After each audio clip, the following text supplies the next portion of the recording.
Hello student, I am Zeba Khan और आज हम आपको इंटीग्रेशन बाय पार्ट के बारे में बताएंगे। तो इसमें क्या होता है, सबसे पहले हम इसका इंट्रोडक्शन कर लेते हैं कि क्या क्या है। इसका प्रयोग दो फंक्शन के गुणनफल का समाकलन ज्ञात करने के लिए किया जाता है। क्या है इसका प्रयोग, क्या है, दो फंक्शनों के गुणनफल ज्ञात करने के लिए किया जाता है। तो इसको क्या है, एक को हम u मान लेते हैं और दूसरे को v। क्या है, दो फंक्शन है। तब क्या हो जाएगा, d/dx u, v। तब क्या हो जाएगा इसका, अगर हम डिफरेंशियल करें तब equals to u dv/dx, u को बाहर रखा प्लस v का करेंगे, प्लस v को बाहर रखा और u का कर देंगे du/dx। तब क्या है, दोनों पक्षों का अब क्या है, हम इंटीग्रेशन करने पर इंटीग्रेशन करेंगे तो क्या हो जाएगा, इंटीग्रेशन करेंगे u dot v equals to क्या, इंटीग्रेशन u डॉट dv/dx डॉट dx, एक dx ही आएगा इसका। हमने क्या किया है, इसका हम इंटीग्रेशन कर रहे हैं, प्लस v du/dx और एक इंटीग्रेशन का dx ही आ गया। हमने क्या किया है, इसका इंटीग्रेशन किया है। इसको हमने क्या मान लिया, समीकरण 1। क्लियर है। या फिर इसको इस रूप में भी लिख सकते हैं, अलग अलग करके, integration u dv/dx dx is equals to क्या हो जाएगा, इसको u dot v minus integration v du/dx dx। Clear है। अब क्या है, माना हमने क्या, if u equals to f(x) मान लिया, ठीक है। तो अगर हम इसका करेंगे डिफरेंशियल अवकलन, तो du/dx इजिकल्स टू इसका क्या हो जाएगा, एक बार डिफरेंशियल, तो यहाँ पे क्या लगा दिया हमने, f'(x). क्लियर है। अब क्या है, del v/del x, इसी प्रकार क्या करेंगे, del v/del x को क्या माना है हमने, phi(x). तब phi(x) का हम इंटीग्रेशन करेंगे तो क्या हो जाएगा, v इंटीग्रेशन, यहाँ पर इंटीग्रेशन आ जाएगा phi(x) dx। अब क्या है, यहाँ पर हमने del u/del x की वैल्यू भी निकाल ली, v की भी निकाल ली और del v/del x की, इन सारी वैल्यू हमें क्या है, समीकरण 1 में रख देंगे। तो क्या है, हमने समीकरण 1 में ये मान रख देंगे। तब क्या है, हमने इसमें ये सारी वैल्यू पुट कर दी। यहाँ क्या आ जाएगा, काई की वैल्यू है डेल, क्या हो जाएगा f(x), ये क्या है, u क्या है f(x), ये आ गया ना u f(x) और फाई v क्या है, v क्या हमारा दे रखा है phi(x) इंटीग्रेशन।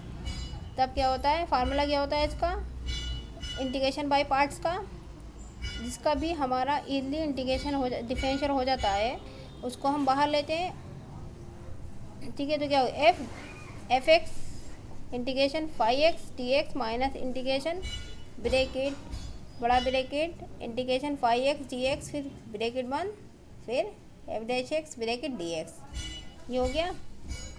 इसके बाद देखते हैं हम दो फंक्शन के गुणनफल का समाकलन कैसे करते हैं, इजिकल्स टू पहला फंक्शन इनटू दूसरा समाकलन, ठीक है, माइनस, फिर उसके बाद क्या आता है, ये देखिए, पहला फंक्शन इनटू दूसरा समाकलन हो गया ना, पहला फंक्शन लिखा हमने और दूसरा क्या है, समाकलन हो गया, फिर माइनस दूसरे फंक्शन का समाकलन। अब क्या है, दूसरे फंक्शन का हम समाकलन करेंगे, ठीक है। समाकलन किया हमने यहाँ पर इनटू पहले फंक्शन का अवकलन, पहले फंक्शन का हमने क्या किया, अवकलन d/dx का समाकलन, इतना हो गया। इसके बाद क्या है, इसको सॉल्व करने से पहले कुछ इम्पोर्टेंट हैं नोट्स, वो पढ़ लेते हैं हम। तो क्या, इस सूत्र का प्रयोग करते समय किन बातों का हमें ध्यान रखना चाहिए, ठीक है। इस सूत्र का प्रयोग करते समय हमें किन बातों का ध्यान रखना चाहिए, पहला, फंक्शन हमेशा उसे माने जिसका समाकलन हमें ज्ञात ना हो, ठीक है। पहला फंक्शन हम किसे मानेंगे, जिसका समाकलन हमें ज्ञात ना हो।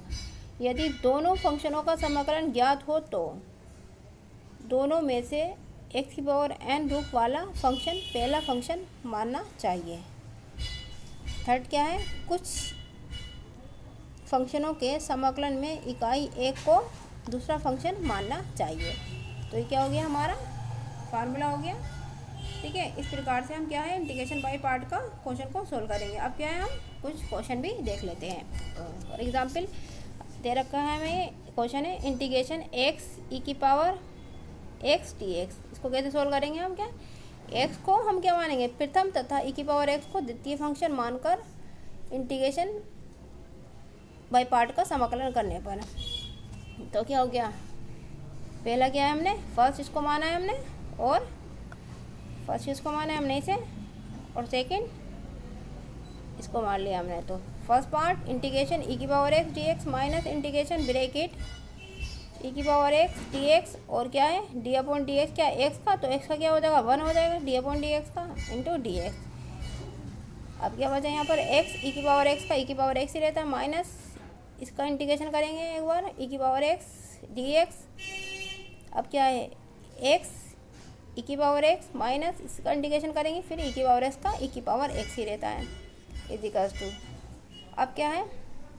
इसमें से क्या कॉमन आ रहा है हमारा? ई की पावर एक्स कॉमन आ रहा है, अंदर क्या बचा? एक्स माइनस 1 प्लस सी। क्या है इसमें? हमने पहले ही बताया था, एक कांस्टेंट हम ऐड करते रहेंगे। अब क्या है आगे? नेक्स्ट क्वेश्चन देखते हैं हम। नेक्स्ट क्वेश्चन क्या है हमारा? एक्स कोस square x D x. Clear है? तो इसे कैसे करना है हमें? इसे हम, इसमें क्या है? कोस स्क्वायर एक्स, तो कोस स्क्वायर एक्स का फार्मूला हम कोस टू एक्स के रूप में तोड़ लेंगे। तो क्या होता है? क्योंकि cos square X is equals to हम क्या लिख सकते हैं? 1 माइनस कोस 2x अपॉन 2 लिख सकते हैं ना हम यहाँ पर। तो हमने इसको फार्मूले में तोड़ लिया है। उसके बाद क्या है? इंटीग्रेशन x अपॉन 2 हो जाएगा, इस 2 की गुणा इंटू इससे भी हो जाएगी, इस x की इंटू इससे होगी x, नहीं x, तो x upon 2 minus x cos 2x upon 2 dx अलग अलग कर लिया। अब क्या है? इसका 1/2 बाहर कांस्टेंट कॉमन आ जाएगा। इस यहाँ क्या बचा? 1 + 1, तो 1 + 1 एक्स स्क्वायर अपॉन 2 प्लस 1/2 बाहर आ जाएगा। अंदर क्या बचा? x cos 2x dx। अब क्या है? x को प्रथम तथा cos 2x को द्वितीय फंक्शन मानकर इसका हम समाकलन करेंगे। ये वाला पार्ट तो सोल्व हो गया हमारा, इतना तो क्लियर है। अब क्या है? हमें ये वाला पार्ट सोल्व करना है। तो क्या करेंगे? इसमें एक को हम इस वाले को फर्स्ट मानेंगे और इसको सेकेंड। तब क्या है? यहाँ क्या हो जाएगा? ये तो हमारा इतना तो सोल्व हो गया। अब हमें ये वाला सोल्व करना है, 1/2 सबके साथ ही है। तो क्या है? एक्स को बाहर रखा, integration cos 2x minus integration बड़ा ब्रैकेट और इंटीग्रेशन cos 2x, और एक्स का क्या हो जाएगा? 1 लिख दिया इंटू dx, और एक बाहर dx आ जाएगा। अब क्या है? यहाँ ये तो चल ही रहा साथ में, प्लस 1/2 cos 2x का क्या हो जाएगा? sin 2x, इसको t माना है, उसका डिवाइड भाग दे देते हैं, अपॉन 2 हो जाएगा, माइनस cos 2x का क्या हो जाएगा? sin 2x upon 2 dx। अब क्या है?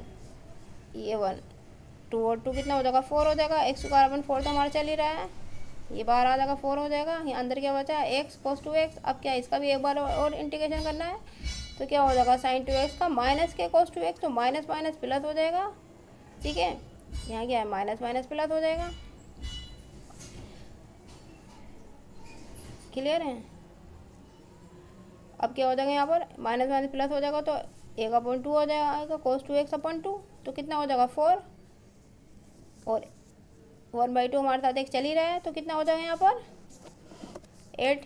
तो क्या हो जाएगा यहाँ पर? 1/8। इस टाइप से देखो, ये 1/4 हो गया, 1/2 इसकी 1/2 की गुणा इससे भी होगी यहाँ पर में। ठीक है, ये 1/2 की गुणा इससे हो जाएगी, तो क्या हो जाएगा यहाँ पर? ठीक है, cos 2x क्या हो जाएगा? अपॉन 2, 4 हो जाएगा। यहाँ 4 × 4 4 × 8। क्लियर है? तब ये आ गया। और क्या है? यहाँ पे एक कांस्टेंट भी ऐड कर देंगे, प्लस c। तो क्या है यहाँ पर? c is a constant. Clear है? इस प्रकार से हम इंटीग्रेशन बाय पार्ट के क्वेश्चन को सोल्व करेंगे। ओके।